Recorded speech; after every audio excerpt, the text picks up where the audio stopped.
welcome to the show. We've got a very interesting show today. I'm glad you're here. We have an organization in town that many of you have heard of. We're going to find out how they serve us and what they do and how they do it. We have with us today Russell Mark, the executive director of Juliette's House, and also Carla Chambers, a member of the board of directors. Thank you so much for being here to let us know more about Juliette's House. Appreciate the opportunity. Absolutely. Thank you. Well, let's start with mission. Maybe that's a good way to put an umbrella over it so we know what you're up to. Well, our mission is to intervene where we believe child abuse or neglect is occurring. We do that in a number of ways through physical and mental assessments, medical assessments, psychological assessments. We do it through prevention education in the community. And then we provide a tremendous amount of support to the families that come through Juliette's House that we serve. All right. Well, I think that gives us a broad picture. Let's get a little more specific, perhaps with history. How long ago did Juliette's House start? It's hard to believe, but next year will be our 20th anniversary. And actually, that's 20 years from when we opened the doors. We opened in 1997. But the process began a couple years before that. About three or 4 years before that. Teachers in the community started realizing there were kids in school that had been abused, family members, friends of the family, whomever it may be, some of them pretty horrific. And there was no process by which to help the police investigate. There was no process in which to help these kids and families deal with the trauma and to move forward. So they came together and with the help predominantly of people like John Peterson and his wife and Paul and Juliette Barber, who ended up donating the building that we're in now and for whom our organization is named, created an organization called Juliette's House that now we're almost 20 years young, still serving this community. And as we were talking earlier, we're looking at enormous ways that we can continue to grow and serve this community beyond what we thought we could do 20 years ago. I have one thing to add Carla? to that, which I think is helpful for the family and the children, is Juliette's House looks like a house. It doesn't look like a medical office that you're walking into. And so I think I've talked to children who've received services there, and they appreciate the home-like environment and the comfort that they receive from that. You know, through the generosity of the Barbers, I think Juliette's House is rare in that the building was built for the need. It wasn't, most nonprofits are just grateful to find some place they can use, but through their generosity, the Juliette's House was built for a specific purpose. We have some pictures. Paul, bring up that first picture if you would. This shows, well, how long ago was the house built? Here it is under construction. This would have been probably in 96. Okay, 1996. And the next one, Paul, shows the finished product. April is Child Abuse Prevention Month. It says there on the banner. We just did that. We talked about that, yeah. So there it is. It looks like you said, Carla, a home. So it's welcoming. Yes. It's not threatening or confusing. Well, let's talk about the process that that the home is used for mostly, and that is assessment. And we'll talk about the other uses.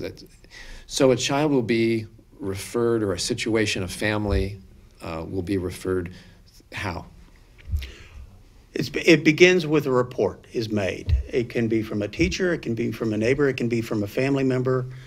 Frequently, we have parents who discover that something has happened. A child has, as we say, disclosed that an event has occurred. That immediately goes to the Department of Human Services, DHS, which is Child Protective Services in our community. They become involved, law enforcement becomes involved, an investigation is opened. After a preliminary discussion, is there enough here for us to move forward? If there is, then the next step is to come to Juliette's House. Frequently, though, they may discover maybe not a situation occurred, but maybe not to the level of abuse or neglect. And maybe this is just a family that's under a lot of stress, and DHS can come in with some other resources to help that family to avoid an actual situation of abuse or neglect. But let's say that there's enough evidence there for them to come to us. We talk with the DHS officer that's assigned to it. We do an intake with the non-offending family member. Can be aunt, uncle, maybe a parent that's involved. Then we schedule them to come in. The thing that most people need to know is immediately when DHS or police are involved, if there is a danger to that child, that danger is removed. Either the offender is out of the picture entirely, either out of the home, out of the neighborhood, out of the community, but that child is immediately assessed to no longer be in immediate danger. So it may be a week, 2 weeks before we're actually able to do an assessment. But in that time, processes are going along so that child is beginning to get some help. When they come to us, we do an immediate intake, and when they walk through the door, very inviting environment for them. They've already been traumatized. We're trying to lessen that trauma from the moment they walk into the door. We have flowering plants around the building and we have a picture of the lobby. Maybe, Paul, you could bring that up. And so they meet the Family Support Services team that will be working with them up to a year beyond their time at Juliette's house. That team helps them understand, helps that child understand, this isn't your fault. You didn't create this. We're here to help you. We're here to help your mom, dad, family members, your siblings move beyond this. We have a great playroom where the kids can hang out while we're talking with the family members that are there. Yeah, the next picture I think shows, Paul, what's that? What have we got for the next one? Just this next picture says to me that you're there to put the kids at ease. They think this is more fun than a problem. They get to take one of those animals home. Yeah, they do take one home. We have so many stuffed animals, and they get to take a stuffed animal home and a blanket. We have all kinds of service organizations that provide little lap blankets for the kids, and everything from timbers to frozen to all of the sorts of things that kids love, and they get to pick out what they want to take home with them. Let's go to the next picture, Paul, and Russell, would you tell us about this room? Certainly. This is what we call the assessment room. It's the beginning of the process, working with a highly trained forensic interviewer. Julie Seepman is our chief interviewer. She's also our director of clinical services. We'll be in this room talking with the child. There's a microphone. We begin recording. Between this room, there's an identical room to this one, and in between is a control room where we actually record. A DHS officer may be sitting there, a family member, police officer may be sitting in there. As we record, Julie talking with the child, helping them to further disclose what happened and get a very in-depth picture of the event that occurred. Was there any drug abuse involved? Was there pornography involved? Whatever the situation may be, we want to find out as much as we possibly can. After this period, then the child goes in for a physical exam with Dr. Peg Miller. Many people know she's a prominent pediatrician. Peg has been with Juliette's house for, I don't know, almost from the beginning, if not the very beginning. In fact, I think she was part of the original organizing committee. She saw the need. Yeah, she saw the need in the community. And you brought a picture of the examination room. Yes. And again, it's kid-friendly, murals on the wall. We have Big Bird feet where the kid rests their feet on the exam table. So again, it's trying to be as ease the trauma as possible to make it as comfortable as it possibly can be. We do a full physical exam of the child. Even if it's an event that occurred several years before, we want to know how are they doing? Blood pressure, eyes, ears, all of that. Because sometimes there could be lingering, particularly if there was physical assault involved. We want to know. And that's recorded as well. That's recorded as well. All of It's these... not video recorded. recorded, just audio. Audio. Mm-hmm.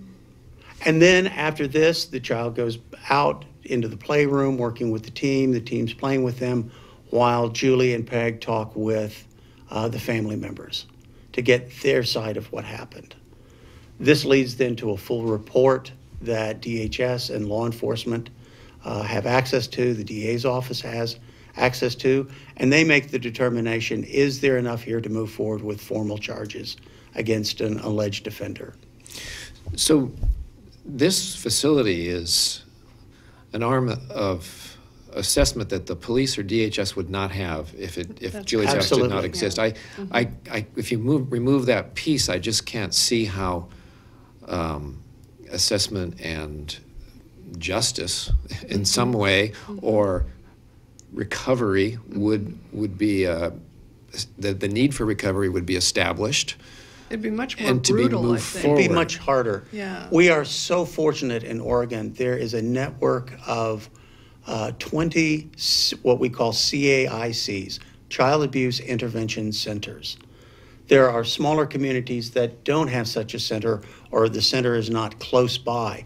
So they have to take the child to the hospital, which is much more traumatizing than coming to a place like Juliette's House that's kid-friendly, it's fun, bright colors. And highly trained people. And highly trained more people. Effective. Yes, Exactly, yes. because hospitals are hospitals. Emergency room staff, there's the sexual assault nurse program that's highly effective, but it's really designed for young adults and older adults. And it's only for one form of abuse. So having a place like Juliette's House is enormously valuable in helping both the law enforcement side of the equation and the DHS side of the equation, as well as helping these families move forward. So we've talked about the assessment service that you do. There's a whole nother wing of the building dedicated to prevention. Well, before we get to Okay, prevention, there's the whole family support team that we talked about.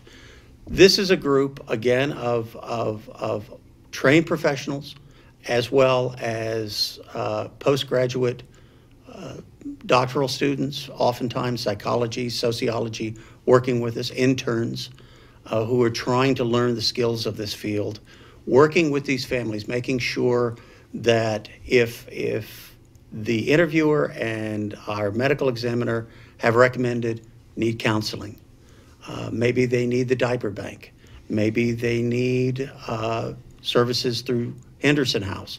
Maybe they... Henderson House. How would the services of Henderson House Henderson House, help? of course, Explain focuses on domestic violence. They've got a superb program over there. So, for instance, a child comes in and is being interviewed. We find out that, yes, this child has been sexually assaulted. It is not uncommon for a mom to say, I was sexually assaulted when I was 16. But I never talked to anybody about it. Or perhaps there was domestic violence involved and the child was the victim of that. They could disclose, Right. well, my mom and dad fist fight or whatever, or he's bloodied my mom's nose, something like that. If that is disclosed, then there's an opportunity to refer Right. that on To Henderson Right. to House. Henderson House. Exactly. And we've got a wonderful relationship with them. They do tremendous work over there. So we work collaboratively with other organizations, Lutheran Community Services, Catholic Services in town, certainly with the county mental health programs for substance abuse. The food bank. The food bank, absolutely. The bottom line is, what does this family need to move forward? We work closely with DHS and sort of work in tandem with them to make sure these families are really getting the support that they need. And our team works with them for up to a year. But even after that year, in fact, just this last week, we had a case of a child we had seen 2 years ago.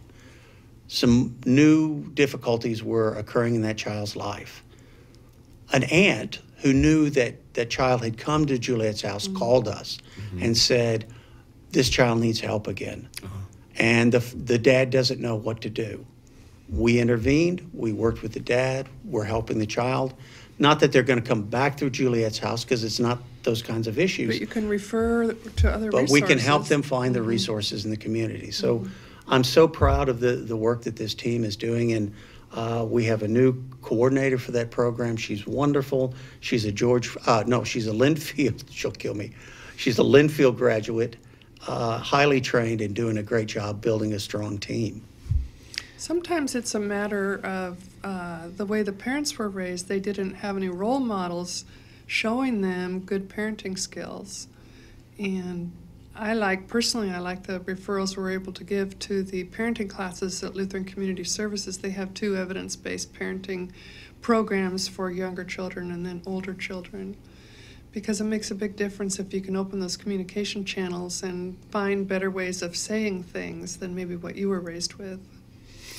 Carla, would you tell us a little bit about how you came to Juliette's house, Sure. your history behind this? Sure. So I recently sold a business here in McMinnville and knew I would have some time available to dedicate to a nonprofit. I've lived in the area for 25 years, so I was aware of many of them and the work they did, but I chose Juliette's house. And that was because in a work situation previously, one of my coworkers, her children were abused in a daycare situation. And I listened to her for a long time as that was going on, just as a friend would, non-judgmental, non-questioning, but just listening. And I felt that the services she received really did help her and her 2 children move forward and helped with the prosecution of the offender. And I had never forgotten that story. And so because of her experience, I said, this is a nonprofit I could really get behind. And the services that your friend was receiving was from Juliette's house? Exactly. Okay. Exactly. That's what she was So talking to me about. That stayed with you for how many years? I never forgot. 15 years, I think. It's been a long time. And she has since moved out of the area. I've lost touch. Otherwise, I would tell her that, now I'm giving back sort of on her behalf and on her children's behalf. And when you came to Juliette's house, what surprised you, or what did you learn? Well, I was thrilled in particular to hear a lot about the prevention services, because I was aware of the assessment and intervention, and that excited me, because I think it's definitely important to investigate, but I also think it's important to prevent. And is this a good time to transfer into the Safe Kids? You bet. Okay, so we have a program called Safe Kids, where we have again, well-trained people that go out to the classrooms in the school district. I believe it's 2nd grade. It's kindergarten through 5th grade now. Okay. The presentation I recently attended was a 2nd grade classroom. I think last year they saw almost 4,500 kids in that program. So they go out to the classroom, they do a presentation, sort of a role play on bullying situations and situations where you might not feel comfortable the way someone's touching you. The kids are very interactive with it. They raise their hand, they want to participate, they want to be in the role play, and they listen. After that role play situation and presentation ends, the kids are given a chance to come talk to the presenters. It's private, and boy, do they raise their hands and sign up and want to do it. Sometimes it's sort of cute. They just want to say, oh, your shirt was so pretty. But very often it's, I had a situation that I would sort of like to tell you about. So we do get some opportunities there by being in the classroom where the kids are to hear their stories, and then to start the whole intervention and assessment process with DHS. And that's pretty powerful to me, because I guess just because if a child feels so uncomfortable that they can't tell their family about it, it might be easier for them to talk to a neutral third party. So I'm pretty excited about that Safe Kids program, and I hope we'll be able to expand it in the future to other grade levels. So Carla, you've witnessed this. As I'm thinking about the delicacy of this instruction with the children. Right. You want to be able to give them an idea of what may happen without giving them undue worry. Well, do you mean you might tell the children on the spot, well, we're going to call DHS? No, No, I'm talking about, say there's a child that has not been abused in their life, but you want them to be aware of what that looks like so they can say, oh, this isn't right. So my friend Johnny, he's told me that, this kind of thing's happening in his home. For them to realize it's okay to go talk to their parents about them. Maybe it's not a situation they're involved with, but maybe they've observed it in one of their friends. Because I think with a child doesn't know really what is acceptable behavior because adults are always right. Well, yeah, or what to do. Right. What to do. They're just uncomfortable about it. What to do. But we use real life examples with the child in children. In the case of Safe Kids, for instance, we talk about boundaries. Has your little brother ever walked into your room and just taken something of yours? So we talk about that, begins the dialogue, something that we are pretty confident has already happened to them. And how did that make you feel? Well, has anybody else done something that got you really mad or really uncomfortable? Has an adult ever done something that made you uncomfortable, like X, Y, or Z? And then we'll do a role play where, I'd say it's creepy uncle wants you to sit in their lap. And how does that make you feel? Well, what should you do in that situation if you feel uncomfortable? So they give the children some skills, And it's simple things like themselves. Go talk to a trusted adult. It's okay to say no to an adult if they're asking you to do something that makes you uncomfortable. If somebody approaches you and kind of gets too close, it's okay to run away. And if they follow you, it's okay to scream and yell and ask for help. Run to a house that you know nearby where there are safe adults there. Simple steps like that a child, because again, we're talking kindergarten through 5th grade. We want them to not be traumatized by the education, but to say, bad things can happen. These are kids that are pretty savvy and sophisticated in terms of they hear what's happening on the news. Kids talk to each other, so they know things happen in other people's households. How can they talk to one another and feel safe and create an environment that they're more comfortable in? All right. So it's a wonderful partnership we have with the schools. We're very appreciative of being able to go in there, and I think Absolutely. It's mutual appreciation. So prevention. Now there's also rehabilitation, and we talked about resiliency skills. Can you tell us a little bit about the program that One does of the that? programs that we have is called Safe Touch. It's predominantly focused towards families that have been through Juliette's house, to take the dialogue of what happened when they were there for an assessment to the next level, which is how does a parent effectively talk with a child about what happened? Again, not to continue to traumatize the child, but how to build strength in that child, empower that child. Frequently, it's about empowering the parent as well, because we recognize the parents are oftentimes more traumatized than the child. A child may have had a long time to process what happened to them, at least in their own mind. It may not have been healthy processing, but they've processed it. Suddenly there's a disclosure, and mom or dad are finding out somebody abused my child. There's a lot of guilt. There's a lot of anger. guilt involved. Why didn't I see it? Why didn't I recognize the signs in my child? I trusted that person. Exactly. Yeah. So this is the Safe Touch program is a great way to begin a dialogue within a family. Similar to Safe Kids, there's some role playing involved.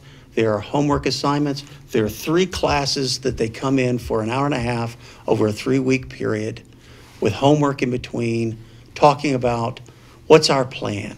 What do you do if somebody does something that makes you uncomfortable? Who has a right to touch your private parts? Mom, dad, bath time, whatever that may be. But that child is taught, this is acceptable behavior, this is not acceptable behavior. And parents love their children. That's just a given fact. So they'll be given some tools to improve that relationship going forward. Right. And we're also looking at other prevention programs that we know the community needs. There are a lot of adults in this community, in every community, that work with children. Sunday school teachers, scout leaders, any number of social organizations that work with kids. How many of those folks have no idea what to be looking for? What should you do if you suspect something happens? How do you deal with it? How do you help that child step forward and make a disclosure? We're right now working on developing a program to do that, that will train adults that are working in these organizations. How do you feel confident? How should an organization overall, like a church, what steps are we taking to make sure there's no abuse here? Many of them are doing background checks now, which is wonderful. It's a simple process. You should know who's providing service within your organization. Absolutely. So we want to help organizations do that internal assessment as well as provide training for any adults that's working there. We're also looking at providing a support group for parents because we know, as good as Safe Touch is, it's a very short, compressed program. Sometimes parents have a lot to deal with. There may be other kids that are not handling it well. They may not be handling the fact that their child was abused.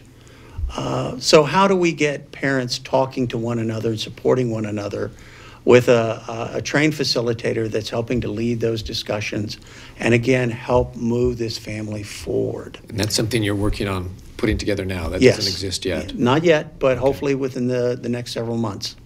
It's interesting how, say, a coach, for example, that may observe a bruise on a child or whatnot, they're sometimes scared to be a mandatory reporter and to make that phone call because what if they find out it was me?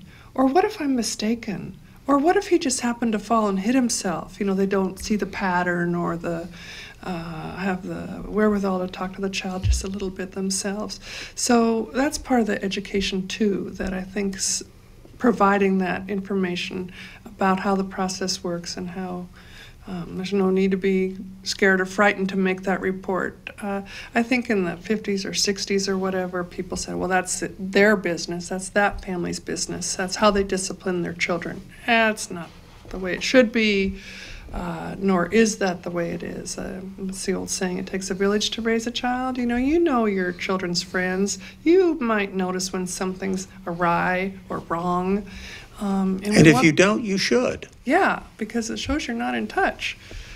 But I think we can encourage families to be more, and families and social organizations to be more willing to step forward.